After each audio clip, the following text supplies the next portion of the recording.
Assalamualaikum, nama saya Nur Salwana Jiha. Saya stay dekat kampung Tekek Bulan Tioman. Saya dah berkahwin, ada anak 3. Saya sekarang hanya suri rumah berbisnes lah, ada bisnes online juga.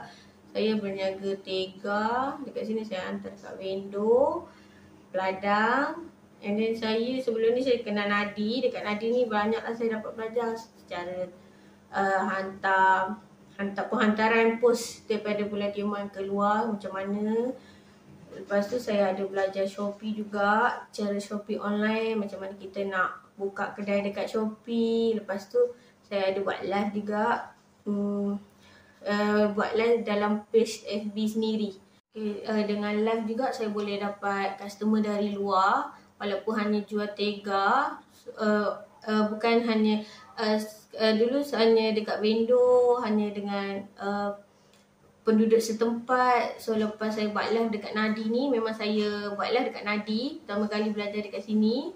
So saya pun boleh dapat income daripada luar.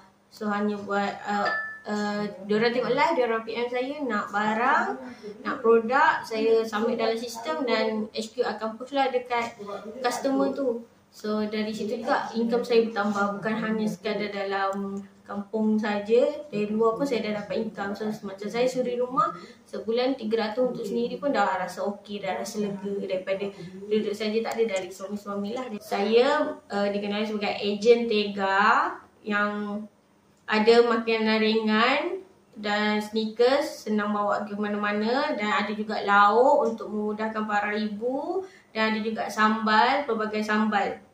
Senang untuk dimakan, ready to eat, hanya koyak dan boleh tuang dalam pinggan.